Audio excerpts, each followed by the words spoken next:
Over on NBA.com, our crew has been collecting the data from several different mock drafts, and the consensus of all of the different outlets has Doncic going third to the Hawks. That's right behind DeAndre Ayton and Marvin Bagley III.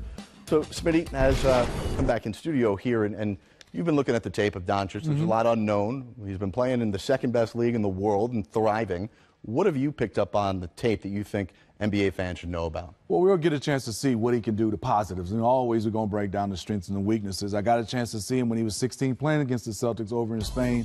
You just marvel at his size and his ability. 6'8", 220, patience off the pick and roll, great vision. You can see influencing the defender to go out and makes a nice pass to his big Walter Tavares down there to get a nice bucket. Handling the point guard situation, comes off screens. I love he's always square. But this is where him being able to get some separation. That's the one area everybody's worried about. On this play was nice, and then a jump shot off the dribble. He's taking a lot of contested shots. Next, pump fake. Great fundamentals, great footwork, and the size to go down there and finish. So when you start talking about the positives, he has great vision, has a nice shot. He's a winner. He's played in big-time games. And as you look, he has an unbelievable resume. Next step is the weaknesses are lateral speed, foot quickness, and athleticism. Everybody's saying he's a point guard. I think he has point guard skills and vision and all that. I don't know if you want to be sliding your feet.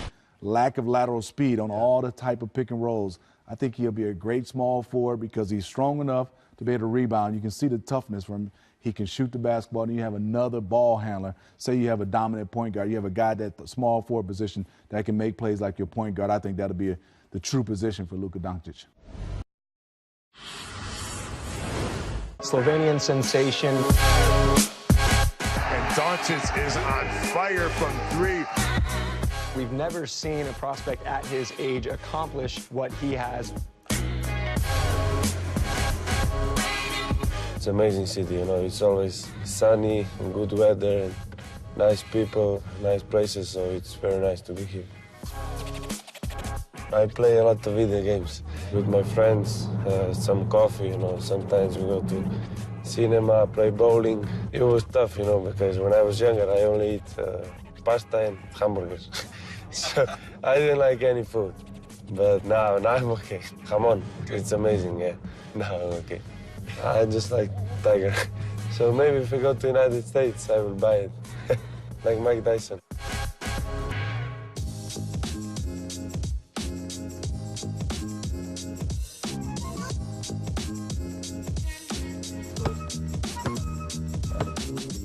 I'm a kid, I just want to play basketball, you know, so I'm not tired. This year I became European champion with Slovenia. I became European champion with Real Madrid. I was MVP of the season and MVP of the Final Four, so it's like a dream come true. Real Madrid has taken the trophy to become the new EuroLeague champions. Luka Doncic is the MVP, the youngest ever. It was an amazing feeling, you know. I was without words.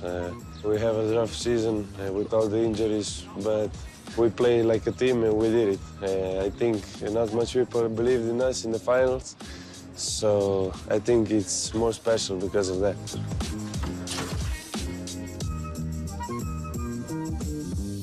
He was always playing with the ball, but I was never thinking so much about this because for me it was only important that he's happy. To move to Madrid, to everything new, so it was hard. I know a lot of people told me, you're too young to go, but I didn't want to listen to them, I want to listen to me. First I said, oh my God, this is too early because he was 13 years old, he was really a kid. And then he said to me, Mom, I want to try.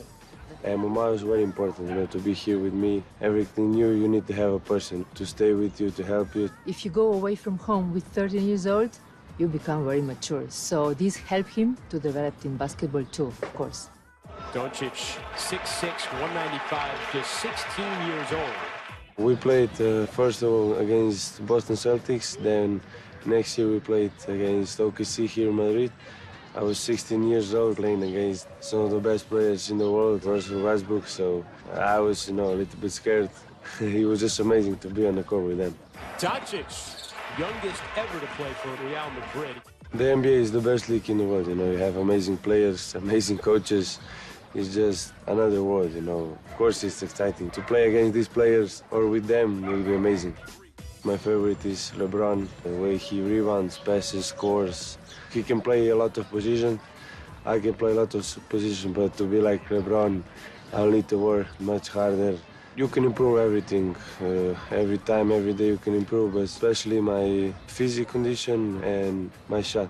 Doncic up top. Oh, my Lord. Are you kidding me? I mean, I know there is pressure, but I think I show that when I go on the court, I don't have any pressure. I always say when I get on the court, I forget about everything, just play basketball. I'm really, really happy and proud of him, especially because he's a great person and also a great basketball player.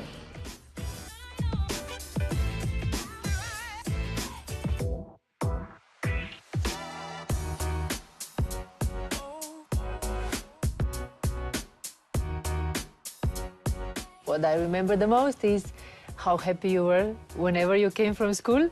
One practice was never enough for you, so you wanted to practice with your group, older group, and maybe some other more. What are you the most excited for the summer? I mean, I'm excited to see the United States, to train there. That means how you love the basketball. Yeah. I mean, the most thing I will miss is the whole Real Madrid, the people they have. They're just amazing, They gave me everything when I was 13. They took care of me. They treat me like a family here, so I will miss them a lot.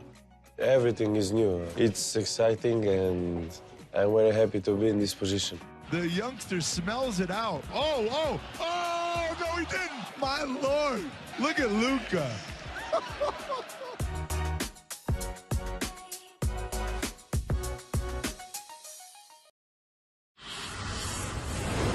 June 26, 1991. Doug Smith!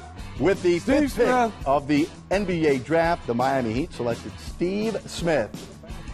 Smitty. Good sharp there, huh? Not bad, chewing that gum. I was nervous, chewing it hard, boy.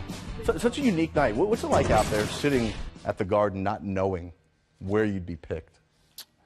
The one good thing is I was at the Garden. That helped me a little bit. Yeah. Not knowing, you're totally right, not knowing where I was going to go from 2 through 6. Seeing which teammates, seeing which city. Good thing I had a lot of friends. It's nerve-wracking, but on the same time, it's a dream come true. You got all smiles. Well, 54 players were selected that night in the 1991 NBA draft. No one scored more total points in the NBA than the fifth pick, Steve Smith. I didn't know that at all. So you got some credibility. Larry Johnson with it, but I guess I got a couple more years. Yeah. You played 14 seasons. You won a title with the Spurs. You were an All-Star with the Hawks.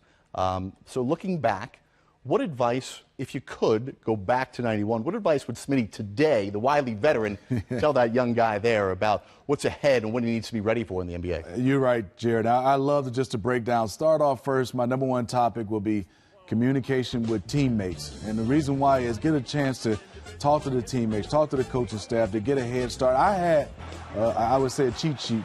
Glenn Rice is from University of Michigan, Grant Long's from Eastern Michigan. Willie Burton, even though he went to Minnesota, we grew up 2 blocks from each other. So I had 3 guys that I was already familiar with. So that would be number one. You have social media, get to talk to those guys, get a chance just to pick their brains and talk to them about the NBA way, being a pro. Second for me is your living arrangements. A lot of guys wait to the last minute, Jared. You got to find your living arrangement, where they are, close to practice, close to the arena, where you want to lay up. Don't wait to that last week before training camp and you're scrambling. Try to get that done as soon as possible. I got a chance to go down there, and boy, it was hard for me. Right. Jared. Which part of the beach do I want to live on? I went to South Beach, I went to Key Biscayne, I went to Bell Harbor. I was just all over the place, and finally, guys like Smitty, live close to practice. Oh. And I didn't listen. I went to Key Biscayne because I wanted to be in it. But I think that's another thing. Get those living arrangements done quickly. Third, Jared, you got to come up with your routine.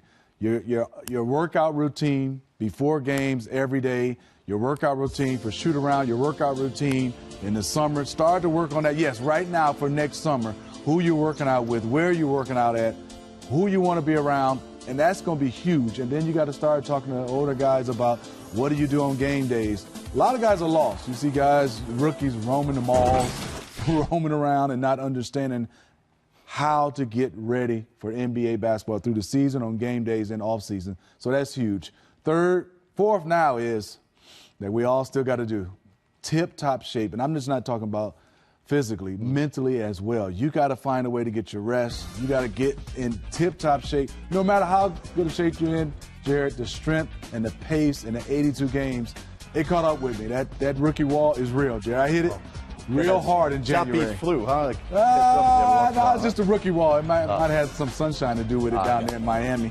That's one, but mentally and physically, you got to get in tip-top shape no matter what. You might think you're in shape. It's totally hard. Games are hard in college, but practices are hard in the NBA. You're going up against the best every day. Last one, most important to me, financially. Financially become rock solid. You want to know where your money is because that's stressful. When you start to look at that bank account, it's saying zero. You don't know where it's going from here and there. Find out everything about your financial. Talk to those guys. Stay on a budget. Do not go over that budget. I know a lot of friends like Jared's going to be hanging around asking for money. You got to stay strictly on that budget, stay to have that red line, and don't go over it.